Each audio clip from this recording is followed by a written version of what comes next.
It's time to challenge what you know about high performance. I'm Peter Wright, and this is the Athlete's Advantage. Hello, and welcome to the Athlete's Advantage with me, Peter Wright. The PD Performance podcast looks completely different. We've rebranded. I want to reach more people. I want to do things better. And I felt with the PD Performance podcast, it was a little bit too attached to me, given the name decision of PD Performance probably was good for building my own personal brand, but I don't know if it reaches the most athletes and coaches that we potentially could. So the why behind the rebrand is we want to build something that is useful. I want to put the guests in the spotlight. I want to make them the mainstay. I want to make them the reason that people continually come back and listen. And I want to continue providing high value content. I don't want it always to seem attached to myself, but we've got to put the value that the content and the value that the podcast delivers at the highest point so that we can deliver the highest value to you, our listeners, who we value, who we're grateful for.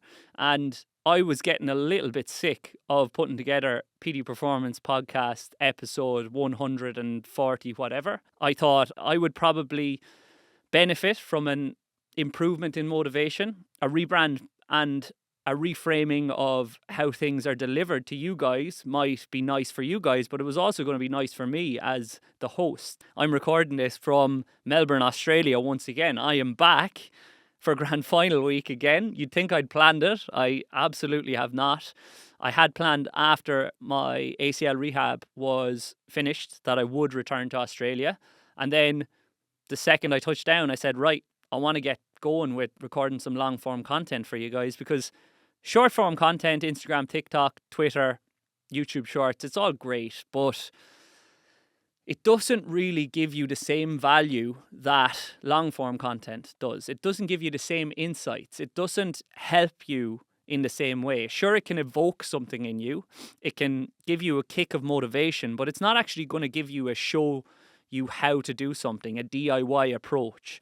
And if you want to be successful in business, if you want to be successful in anything really, any business, any industry, it's about providing the most value that you possibly can. If people are going to trust you, you have to develop that trust by showing what you're worth and showing what you're capable of and showing that you're not full of shit, essentially. That people have trusted you in the past and you've helped them and been successful. In my industry, it's in their rehab, their speed training, etc. And then even in the last 12 months, it's about showing the social proof or the proof that I know what I'm doing in regards to my own rehab and return to play, which we're going to get into now. So to summarize everything, this is the beginning, hopefully, of something much bigger than the PD Performance podcast and much bigger than PD Performance. And I'm excited for the journey. I'm excited to sit down with some top quality guests in the next couple of hours, and we'll be bringing those guest episodes to you over the next couple of weeks. If you told me a few years ago that I would be going on not one podcast tour of Australia but 3, I probably would not have believed you. So I'm extremely grateful for the opportunity, and as I said, I'm excited to get going. So what's been happening? I'm back in Australia. I'm back living in Sydney for the next 3 months. Work is continuing, both in person but primarily online.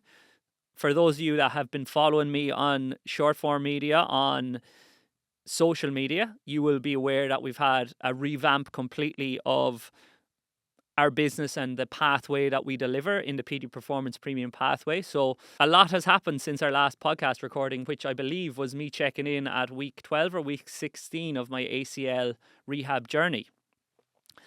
I'm grateful to say we're finished, essentially, although you never really finish in regards to your rehab and return to play. You've got to touch it every so often so that you retain the physical qualities necessary to keep injury at bay. Although I was successful in returning to training just before I moved out here to Australia. It was end of month 7, beginning of month 8, which is above the standard, I suppose, of 9 to 12 months for ACL rehab and return to play.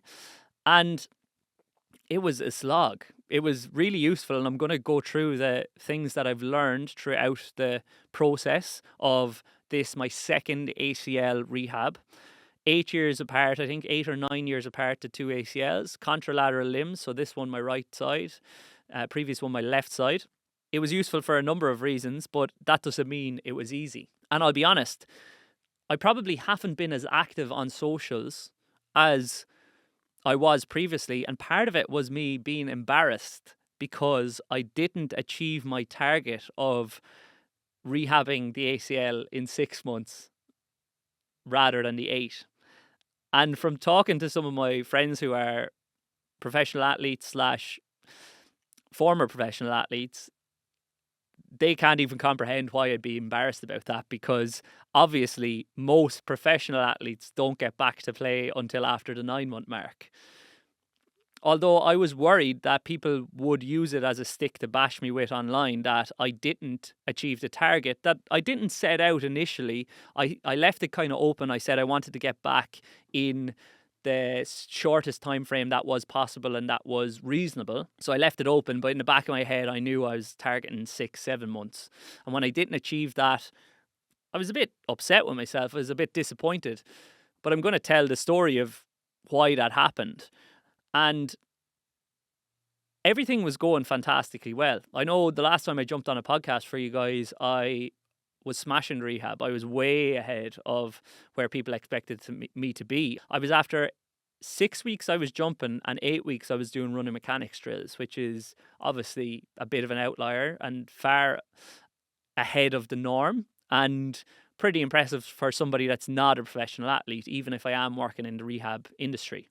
However, things continued to go really, really well until week 16. And you'll remember from previous podcast episodes on the PD Performance podcast, I had a little bit of a hamstring niggle towards about week 10, 12. That hamstring niggle stuck around and went into week 16, month 4. And when we hit month 4, after I went over to Alan and did some training in person over in Bath with Alan, that hamstring niggle was unignorable, if that's a word. It was definitely extremely prominent, and it was stalling my rehab significantly, and we were really struggling to treat it. It would not go away. Usually, when you get a setback in your rehab, as I know from working with the many athletes that I do, usually what happens is you just kind of plateau. But in this specific case, I was frustrated not because I was plateauing, but I actually, after a couple of weeks, felt myself dropping off and going backwards in my rehab in terms of the physical qualities that I was testing. So I was testing my RSI, my CMJs, and not only were they staying where they were staying and not going up, they started to drop off because I couldn't expose myself to the exercises that would train those qualities as frequently because the hamstring basically wouldn't piss off. And it was right down at the insertion. And it was really frustrating because I was getting out to the pitch. My max speed was going up and up and up and up in my dribble protocol that I was doing. And then all of a sudden it started coming down and down and down and down. And I was in more and more pain. And my movement strategy was getting more and more pronounced. And that deficit was getting worse, essentially. It was even leading to some swelling at times, which was not pleasant because you definitely do not want to be getting swelling in your limb post month 4. You want to have it settled. So as a result of that, I kind of withdrew a little bit from socials. I withdrew a little bit from putting myself out there, and that's only normal. Now, I was pretty transparent in that on my story and on my vlogs. I was outlining, look, I'm struggling with this at the moment.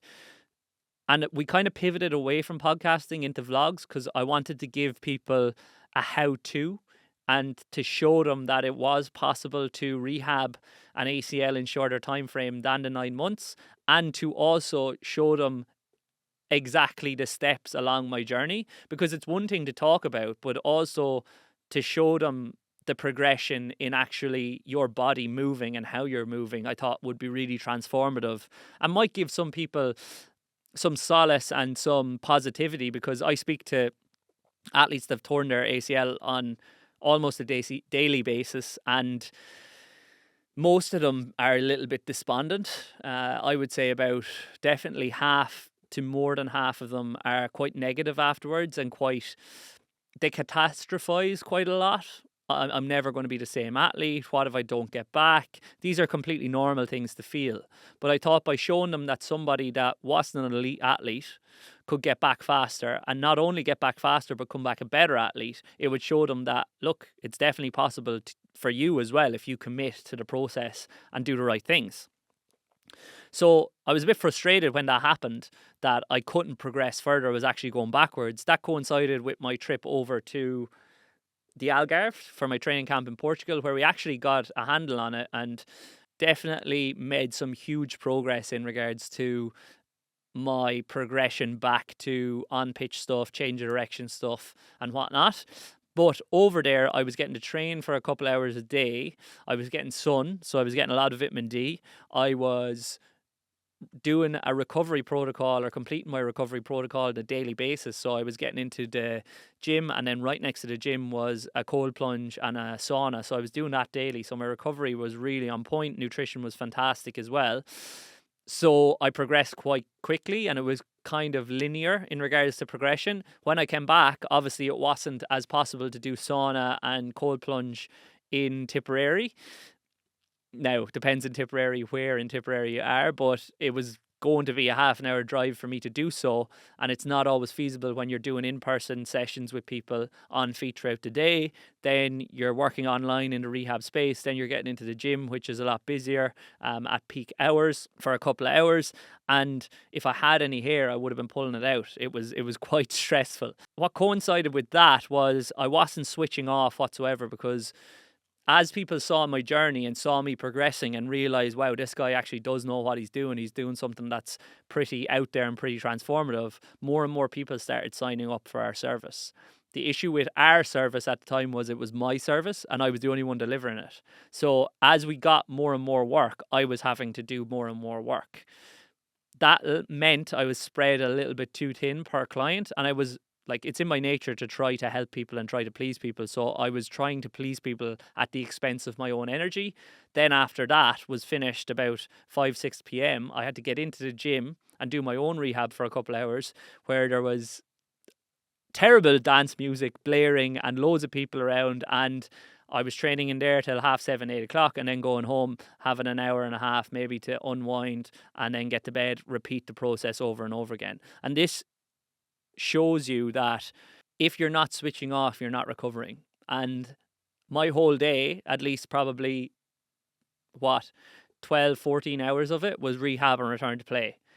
My training time, which previously was my reprieve from thinking about it, was now also rehab and return to play. So I was never switching off from thinking about it. So I was never getting that mental reset every day. Now, sure, I was going for a walk in the morning. That was kind of setting me up for the day, and that was my solace. That was kind of rejuvenating me enough to get through it again.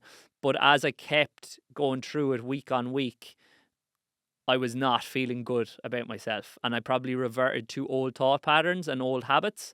And look, I'll be open and say I probably reverted to being a little bit depressed, which is something I've experienced before. Obviously, I'm a little bit more susceptible because it's something that I've gone through in the past. Those neural pathways are still there. If you revert to old habits, it's likely that you're going to feel that way.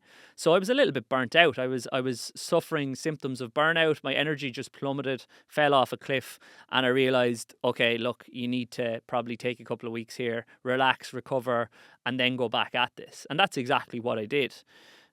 Eventually, I got over to Bath to Alan, and at that stage I kind of had a week off because I was away at a friend's wedding, so I was a little bit more positive about everything. Got over there, and this is the difference between online and in-person coaching.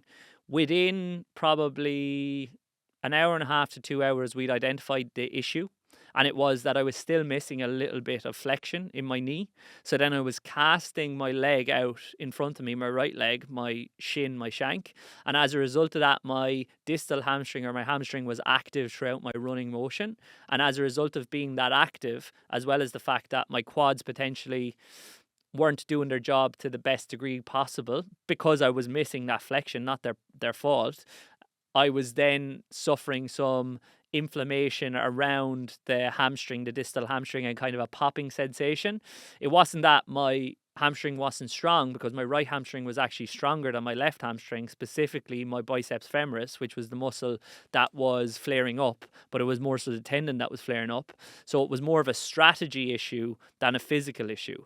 What wasn't helping that was the fact that my reactivity on that right side was worse than on the left side, and I was struggling to train it because of the hamstring. We were trying not to flare that up, so we were limited in what we could get done and get in terms of our jumping, our reactivity work, our plyometrics. So then that was leading to me having to push more through the muscles around my hip and my knee, and that was further kind of exacerbating the issue of the hamstring issue. So we went after flexion first, and now before my sessions I just go after that flexion initially, and then I'm pretty capable of just going after everything around the knee and around the ankle without that hamstring flaring up whatsoever. So we did solve the issue, which was fantastic. And throughout the process of working with Alan, so I did my own rehab for the first month to 5 weeks, then jumped in with Alan for 6-7 months, and then I left for the final month of the process as I transitioned back to play. That correct? That's 8 months. So what I realized was I was probably not the best client. Even though I'm quite a good coach, I probably wasn't the best client. And that's not because I wasn't doing what I was doing and what was set out in the program. It was because I probably wasn't being intuitive enough about my own body and wasn't communicating with Alan what I felt I probably needed, because I didn't want to step on his toes and I wanted him to do his thing. And I trusted him, and I still trust him, obviously. But when you're working online with someone, and Alan has absolutely taken off in the last 12 months as well, he's limited in time as well. So I felt, probably because I would be quite agreeable and quite a people pleaser, I didn't want to message him all the time when something was going wrong, because I felt like I was annoying him. But you've got to message your coach or else they're not going to be aware. And I've athletes that do the exact same thing with me, and I always say, no, message me please, because it's better I'm aware and annoyed, which I won't be, but it's better that I'm aware than I'm not. And I don't know why. Well, I do know. It's hard to take your own advice because we can't remove our ego from it, and we can't remove our need to probably maintain relationships and worry, I suppose. And we're always good at giving advice to other people, but we're not always good at taking that advice ourselves. So I probably reserved some information from Alan, which I should have delivered, and I should have been more frequent in communication with him. And as a result of that, it didn't help me whatsoever. I also learned that programming is one thing. That's one thing that is good. Couldn't fault Alan's programming whatsoever. It's more so, in order to improve how someone's moving, you've got to get eyes on them. And the only eyes he was getting on me was in my stories generally that I was putting up of my training, and that's only a glimpse of it.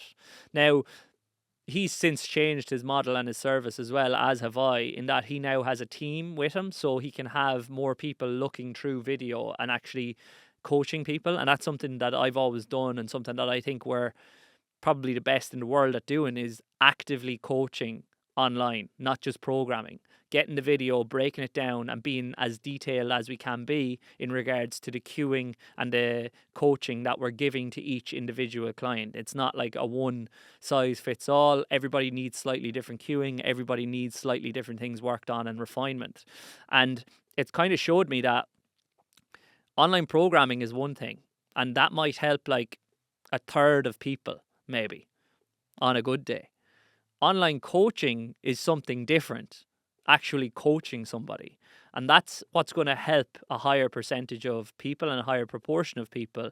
And you can do it in a number of ways. You can do it by making your videos really clear and making your videos really obvious in regards to how an exercise is going to be executed.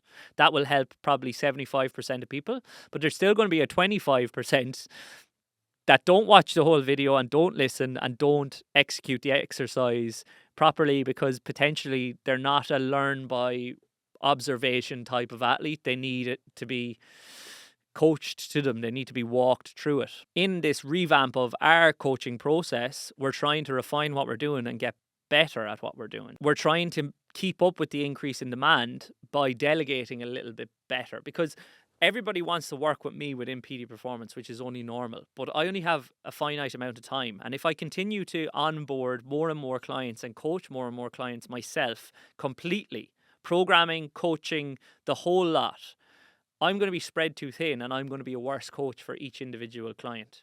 So in order to help more people, I'm afraid that, well, not afraid, but I have to start coaching athletes and develop a team, delegate more effectively, and indirectly help everybody so I can help more people. And that's a mission statement of PD Performance as a business. We want to help people and give them the help that I was missing when I was a young athlete. That's our why, and that's what we're going to try to do. And we want to help as many people in the industry as we possibly can so that we can improve the standards within this industry and the standard of care that's given to these athletes in these team sports. So some of these lessons are maybe learned and some of them are relearned, but additionally, which is obviously apparent, I learned that the psychological side to injury and the psychological side to performance are almost just as important as the physical side. It's not in that you can quantify it as 50%, 50%, but I feel like, and I know actually, that one doesn't work without the other. So now we've Garrett Fox on board as an affiliate, and he's working with our athletes as a performance psychologist, which has been invaluable. And I probably could have done with that myself throughout the process. But look, I went to external, I went to therapy, back to therapy, and it's something that I've set down in my process goals for the year now, that I'm going to go to therapy twice per quarter, whether I'm feeling good, bad, or indifferent. I think it's a positive, and it's something that helps you to be more self-aware, and as well as that helps you to level up in all facets of your life, be that your personal life, be that your sporting life, your athletic life, or your career and in business. So it's something that I'm going to practice and something that's been really useful for me as well.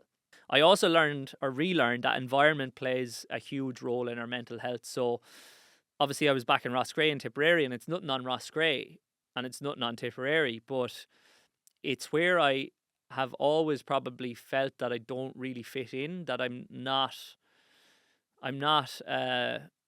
a round piece of the puzzle. I'm a piece of the puzzle that doesn't fit into the puzzle, maybe from another puzzle. And that's not true fault of the place. It's probably more to do with myself and what I feel and my own thoughts and my own emotions and what I've gone through, I suppose, when I was young. And that's not to say I had a bad childhood or anything. It's just everybody's different and everybody has a different experience.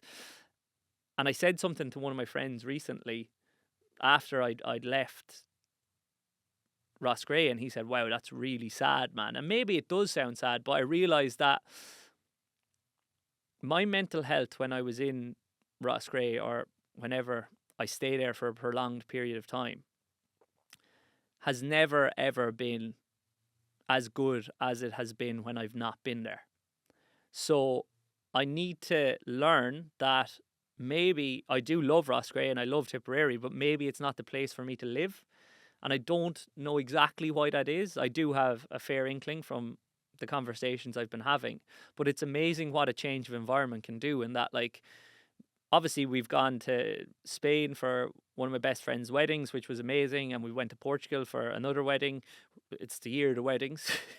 Don't get me started on that. But whenever I'm away, I'm really enjoying myself, but I can't really say that, okay, this is a sign that I need to be somewhere else, because whenever I've been abroad, it's generally like a holiday. All my friends have been there. It's a novelty.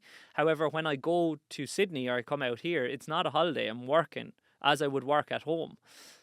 Everybody else is working as well, so we're in work mode. It's a lot quieter, but still, because of the environment, I feel better in myself. And I think it's the active lifestyle. I think it's the sun. I think it's the sea. I think there's more to do in regards to getting out there, getting active.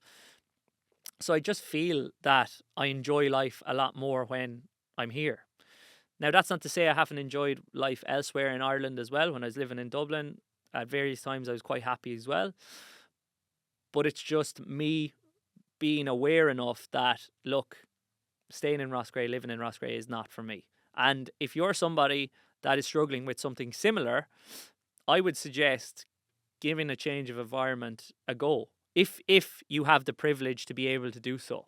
I gave it a go going to Portugal as well, and the same thing occurred. I felt really, really good. I felt I was more active. The sun really had a positive impact on my day-to-day mental health. However, it was a bit of an outlier in that I was training like a professional athlete while I was there.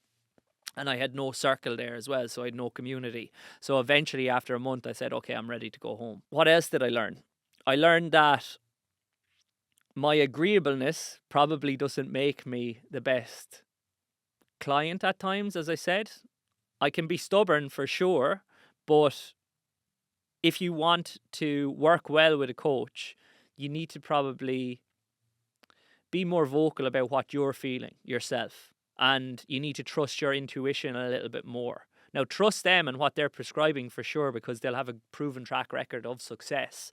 However, don't neglect or don't push down or push to the side your own feelings, because they're justified as well, and it's important that your coach is aware of how you're feeling too. I learned that no matter your level, no matter if you have huge experience in speed and rehab, and no matter what you've done in your physical preparation in your rehab and return to play, fear of re-injury upon returning to team training is absolutely normal, and everybody is going to go through it. It's completely unavoidable. Like, if you think Dan Sheehan, who came back from his ACL reconstruction in 6 months, if you think that he didn't feel any fear of re-injury going into that first session back with the team, you're kidding yourself. Same with Nicky Quaid, who came back in 5 months. Now, I haven't spoken to them, obviously, because I didn't work with them directly, but all of my clients go through the same thing. And they go through it not just in relation to ACL, but in relation to hamstring injuries, repetitive hamstring strains, in relation to groin injuries, ankle, the whole lot. And it's because injury is a traumatic experience. So there's a legacy of trauma there. It's something that you've gone through that's taken away a huge part of your identity as well. Left you sidelined and given you a ton of work that you had to do, which you didn't necessarily want to do. So it's completely normal that you're not going to want to go through that process again. And it's completely normal if you go back to doing what you were doing when that injury occurred or that traumatic event occurred. You're going to feel a little bit like you don't want to do that thing, or nervous around what's going to happen. And it's the unknown as well. You're stepping out of your comfort zone and into the unknown. So it's completely normal that you're going to feel that fear of re-injury. Now, we can be more confident by repping in training patterns, movement kind of options and different scenarios that happen in the game in your isolated training session, and that will lead to higher confidence, but there's still going to be some sort of semblance of doubt and some nerves there that are completely normal. However, if we push your ceiling up in regards to your performance, your speed, your change of direction, and as well as that, your comfortableness or your probably experience within specific scenarios that you're going to find yourself in when you go back to sport, then your confidence is going to be way higher than it would be if you've just left the gym and your coach says, okay, you're fine, go back to play. That's why the return to play process is there in the first place. That's why I'm in a job. That's why people can be a successful rehab and return to play coach. And that's why those that go through a progressive return to play achieve better outcomes when they return to play when they do.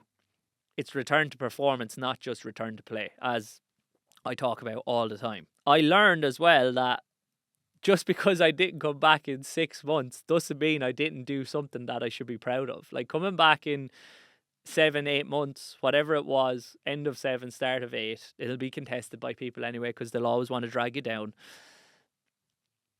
That's still something pretty monumental for somebody that isn't a professional sports person. And it's still something that I should be proud of, because I did dedicate a lot of time to doing so. Sure, I didn't get back in a time frame that I wanted to, but no two injuries are the same.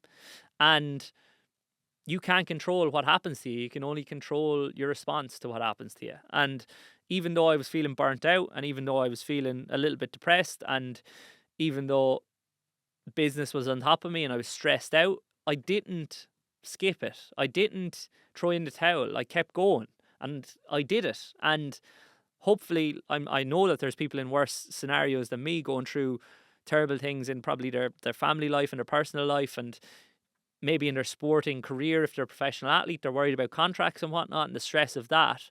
But stress is relative to the person. And I felt like that and I got through it. So just know that you can get through whatever you're going through now too, but you've got to reach out to people that you know are in the know and that you know care for help, because you can only do so much yourself. And carrying the weight of it on your shoulders by yourself is not going to be as easy as spreading the load with others that want to see you back. And I learned as well, as a carry-on point from that, no matter what you do, people will criticize you. When I was going really, really well in my rehab, at the start of the rehab, people were criticizing me, saying that, oh, what you're doing is dangerous. What you're doing, posting all this stuff, is making people that aren't doing their rehab or completing their rehab effectively and getting back faster, it's making them feel shit about themselves. Like, are you for real? Like, I'm putting this out there to show people that they can do it as a positive, and you still want to drag me down. And then when I came back after 7-8 months, people were saying, oh, well, that's not something to brag about. Like, people come back in 6 months all the time. Now, I know they're probably different people.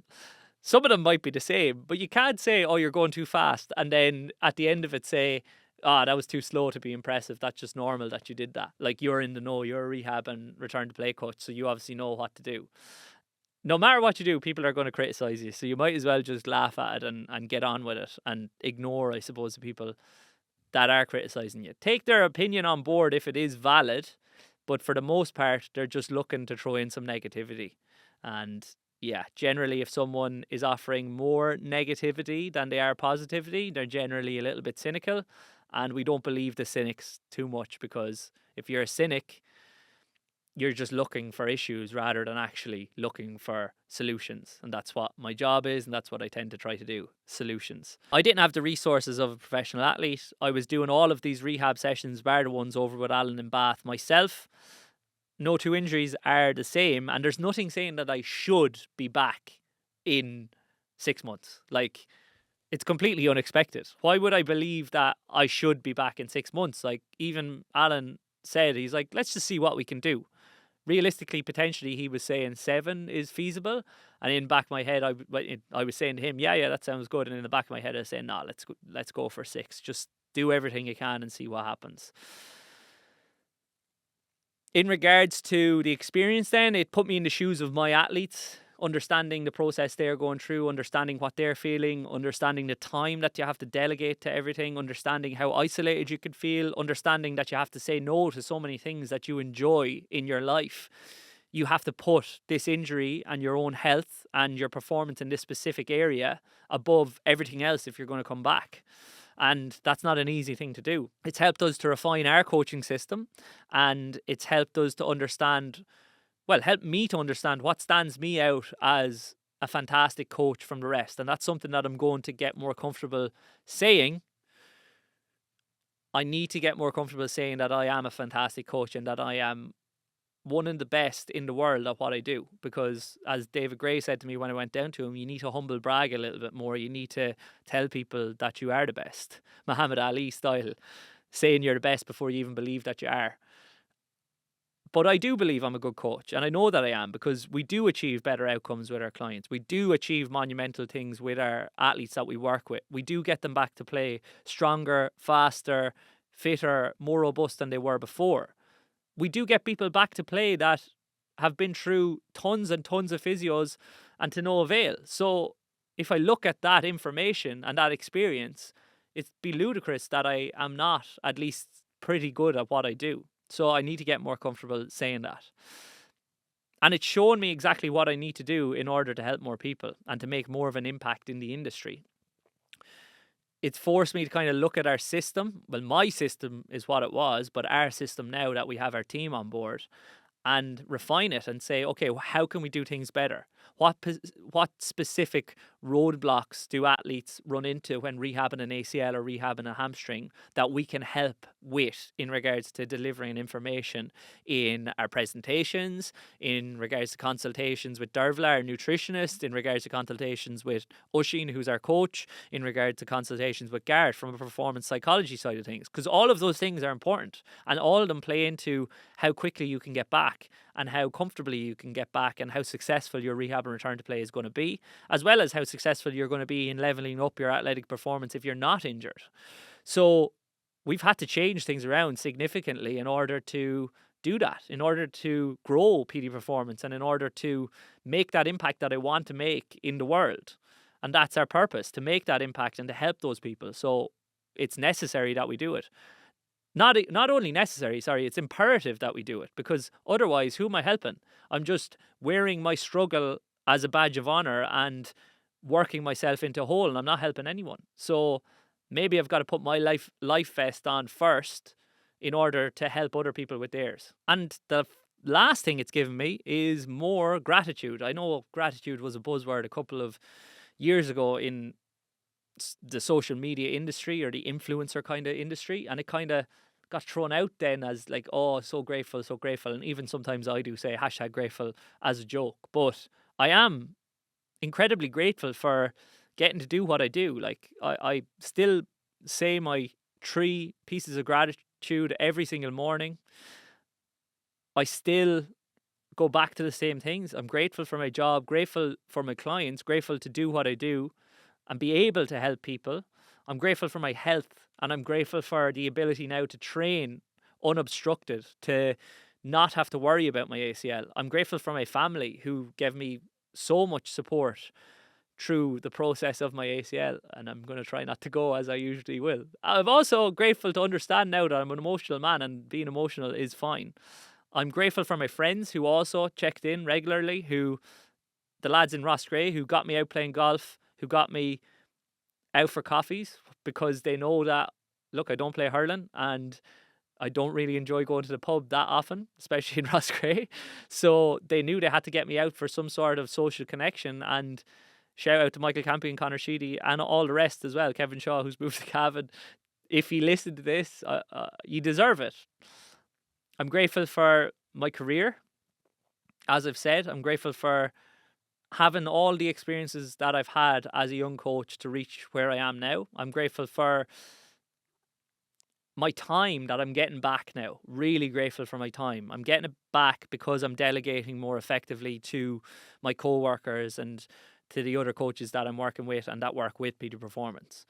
I'm grateful for my life and everything I've gone through, as I've said, not just in my career and in my coaching life, but in my life as a whole, because I wouldn't be the person I am today if I didn't go through it. And that's why I'm grateful for my journey. And that's what I'm going to give you guys more of in these episodes of The Athlete's Advantage, these solo episodes. But first, we're going to get onto some guest episodes in the next couple of weeks. So we're not only learning from my experience, but we're learning from our guests' experience as well. And hopefully if we do that, we'll give you a fantastic, holistic approach to high performance. Not just in one area. Some podcasts out there focus solely on the mental. Some focus solely on the physical, as I used to. Some focus solely on the nutrition side of things. But we're going to do the whole lot together. We're going to be the one-stop shop for high performance here at the Athlete's Advantage. And hopefully we're going to give you athletes an advantage over the opposition. So, I'm Peter Wright. Welcome to the Athlete's Advantage. We're excited for what's to come. I hope you are too.